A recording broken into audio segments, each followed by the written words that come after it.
Welcome to this explainer. Today, we're deconstructing an absolute behemoth of a pop culture phenomenon. We are, of course, talking about Miley Cyrus's record-shattering anthem, Flowers.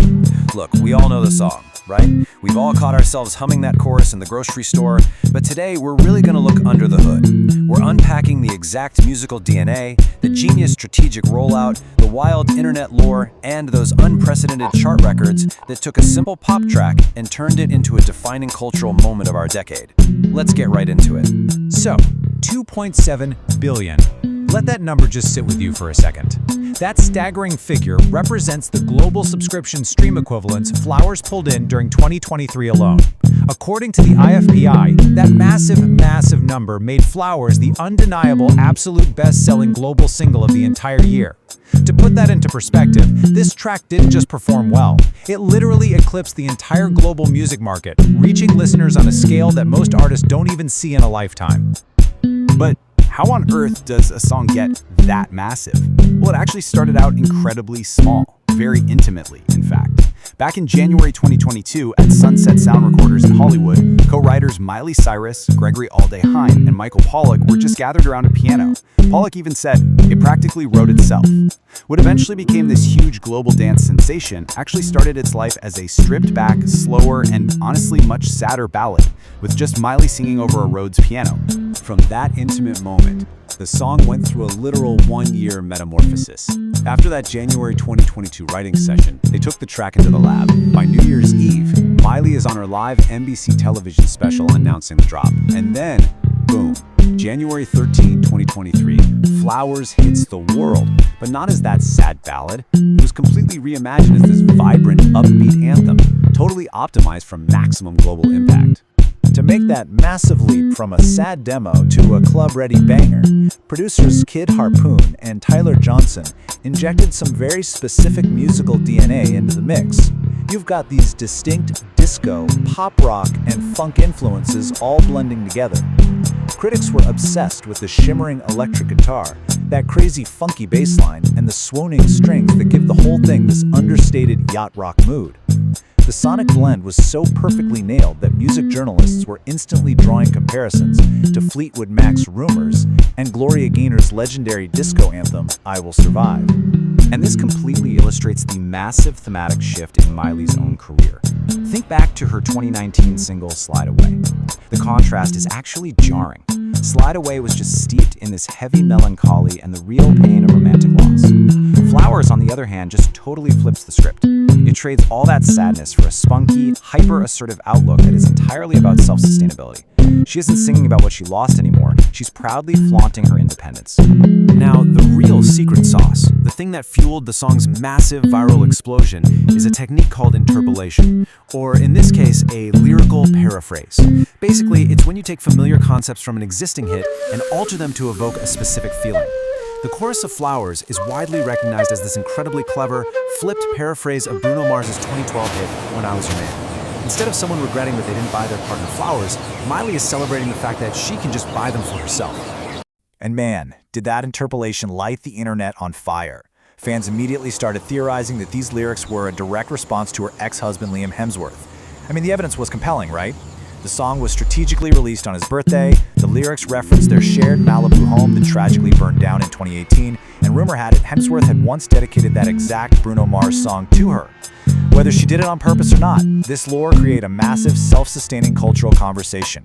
People couldn't stop talking about it. So you take that perfect storm, the catchy sound design, the empowering message, and that juicy internet lore, and it just completely shattered streaming records right out of the gate. By its second week, it hit 115.1 million streams on Spotify. That was the biggest streaming week in the platform's entire history. It became the fastest song ever to reach 1 billion streams, doing it in just 112 days. And later, it became the fastest female song to hit 2 billion streams. The sheer velocity of how fast people were consuming this track was just unprecedented. But it wasn't just the Spotify and Apple Music crowd. Traditional radio absolutely devoured it too. Flowers spent a historic 57 weeks at the top of the Billboard Adult Contemporary chart. Just think about that. That's more than a full calendar year sitting pretty at #1. It officially broke a 60-year-old record for the longest-running chart topper in that specific format's history. And honestly, the radio milestones just kept coming. Across all the Billboard airplay charts, we're talking adult contemporary, pop, adult pop, and dance, Flowers racked up a mind-bending 106 cumulative weeks at number 1. By pulling that off, it surpassed massive heavyweights like The Weeknd's Blinding Lights. That effectively made Flowers the most dominant radio hit in American history when you look at cumulative weeks atop those airplay charts. No big deal, right? Now, the visual side of things really tied it all together. The music video, directed by Jacob Bixaman, perfectly visualized this whole journey of self-love, scene by scene. We see Miley starting out walking across an Elysian Park bridge, then she's doing this intense solo workout by her pool, showering, changing into an oversized black suit, and it all culminates with her just joyfully, triumphantly dancing alone on her roof. It's a literal, step-by-step progression from isolation to absolute, empowered self-reliance. The fashion was just as deliberate. Vogue was all over it, heavily praising Miley for pulling this stunning vintage gold lame Yves Saint Laurent gown from their autumn/winter 1991-92 collection. But the impact of that aesthetic bled way out of high fashion circles. Get this, the video simultaneously caused a 413% spike in online searches for black lingerie sets. That just goes to show that the visual vibe of the music video was resonating exactly as loudly as the song itself. What's really fascinating, though, is how she handled performing it live. Miley intriguingly held back. She played it for her Disney Plus Backyard Sessions in March 2023, and she did a little private debut at the Chateau Marmont later that year. But she waited over a full year to actually bring it to live, public television at the 66th Annual Grammy Awards in February 2024. That kind of restraint is so rare today. It kept the mystique alive and guaranteed that her first real performance of it was an absolute television event. And that patience absolutely paid off. That electric Grammy performance was a total victory lap. It resulted in massive industry validation.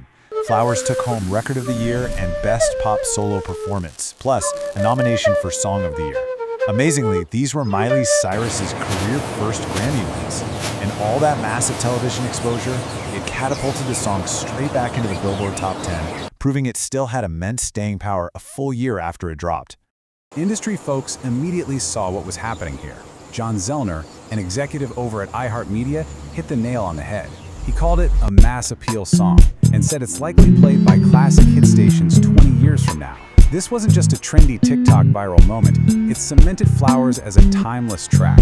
One of those rare songs that is practically guaranteed to dominate radio programming and wedding playlists for decades to come. But right when you think it's the perfect Hollywood ending, there's a plot twist. The song's legacy is currently facing a pretty significant legal hurdle. In late 2024, a company called Tempo Music Investments filed a lawsuit alleging copyright infringement. They're claiming Flowers includes unauthorized exploitation of Bruno Mars's song. Now, it is absolutely crucial to note here, Bruno Mars himself is not suing her. He's not a plaintiff. This is an investment firm that bought a portion of the song's rights from one of its co-writers. Miley's team obviously fought back immediately. They tried to get the lawsuit dismissed in November 2024, basically arguing that this investment firm didn't even have the standing to sue without the other original writers on board. But, plot twist again, in March 2025, a federal court actually denied that motion for dismissal, so the case is moving forward. That leaves the ultimate legal outcome and the massive financial fate of this hit entirely up in the air. Which leaves us with a really fascinating question to wrap up this explainer. We've seen the billions of streams. We've seen the historic chart records, the fashion impact, those career-first Grammy wins. Flowers is, without a doubt, a modern pop masterpiece. But even with a message of independence that resonated so deeply all over the globe, will this ongoing legal battle ultimately alter how we remember it? Are we going to remember it as the ultimate anthem of self-reliance, or for its time tangled up in a courtroom? I guess only time and a federal judge will tell.